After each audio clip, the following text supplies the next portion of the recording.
Hello, this is Courtney Johnson, Helms coordinator at Temple.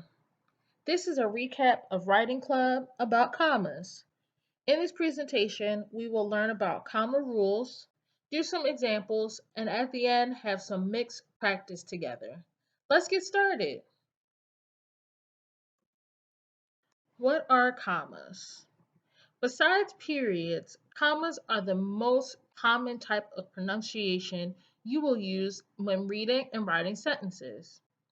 Commas are often used to indicate a brief pause in the sentence. Commas also help us to avoid run on sentences when we are writing. While there are 8 comma rules, let's go over the 4 most common rules that you will use when reading and writing your sentences. Use commas to separate words and word groups in a simple series of 3 or more items. Use a comma to separate independent clauses or complete thoughts when they are joined by conjunctions. Use a comma to separate any word or phrase from the rest of the sentence that is not essential to the sentence meaning. And lastly, use a comma to separate a dependent clause or an incomplete thought from an independent clause, which is a complete thought.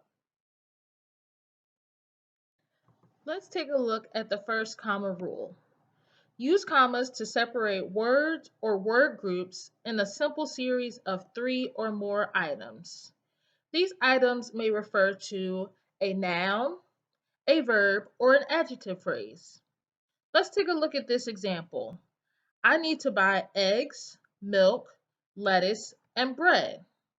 The 4 items here are eggs, milk, lettuce, and bread. How should we add commas in this sentence? As you can see here, our comma goes between eggs, milk, and lettuce. It's important that you make sure you include the third comma in each set of your sentences. Here goes a few more examples of commas separating words or word groups. My favorite colors are blue, red, and pink, with a comma after blue and red. I need to visit my mother, wash my car, and buy 6 stamps. Note how, when I read these sentences, each of the commas indicate a brief pause in the sentence. Comma rule number 2. Use a comma to separate independent clauses or complete thoughts when they are joined by conjunctions. The comma should come before the conjunction. Here's a list of 7 common conjunctions: and, or, for, nor, so, but, and yet. Let's take a look at this example here. I want to buy the new jacket, comma, but it is too expensive. As we can see here, our first complete thought or independent clause is, I want to buy the new jacket. Our second complete thought or independent clause here is, it is too expensive. However, when joined with the conjunction but, we need a comma to separate these 2 complete thoughts. Let's take a look at some more examples of this comma rule.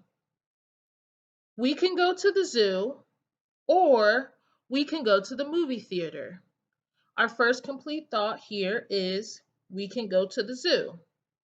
Our second complete thought is, we can go to the movie theater.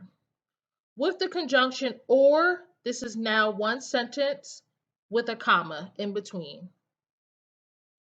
Terry is working on a project and he should be finished with it next week. Make sure that your comma comes before your conjunction in each of these sentences. Comma rule number 3. Use a comma to separate any word or phrase from the rest of the sentence that is not essential to the sentence meaning. This phrase usually provides extra information about the subject. My brother, a 26-year-old male, is watching TV. Notice how we have two commas around the portion of the sentence, a 26-year-old male. If I took this information out of the sentence and just said, my brother is watching TV, this sentence would still make sense. Adding the information that he's a 26-year-old male helps to inform us about the subject, my brother, but it's not essential to understanding the sentence. With this extra information, we need to put commas around the beginning and end of this portion of the sentence. Let's take a look at some more examples. My favorite color, comma, navy blue, comma, is very popular. If I didn't tell you what my favorite color was, navy blue, this sentence would still make sense. The car, a 1967 Ford Mustang, is very fast. Make sure you put commas around the entire portion of extra information, or else your sentence will not make sense. Let's take a look at the final comma rule in this presentation. Use a comma to separate a dependent clause or an incomplete thought from an independent clause or a complete thought. Let's take a look at these examples. When I get older, comma, I will be able to drive. As we can see, the first portion of this sentence, when I get older, is a dependent clause. If this portion of the sentence were to stand alone, when I get older, this is not a complete sentence. However, we can see the second portion, the independent clause, I will be able to drive, could stand alone. In order to connect these two to make an entire sentence, you have to have a comma.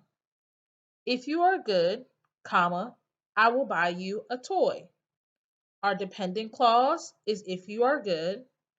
Our independent clause is I will buy you a toy. Here are some more examples. Until I reach my goal, comma, I will not stop working.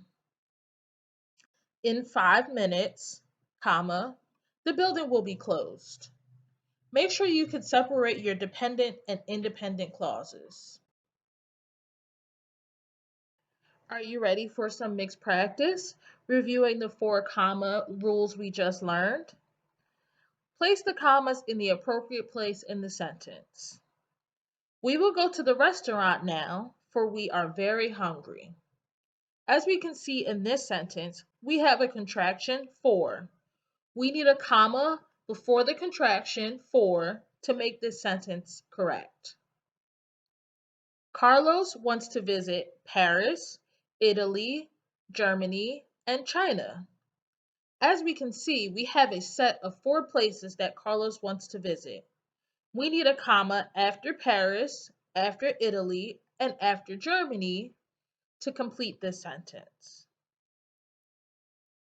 When I get home, I am going to brush my teeth. In this sentence, we have a dependent clause, when I get home, and an independent clause, I am going to brush my teeth. In order to join these two clauses, we need a comma after the dependent clause. Lastly,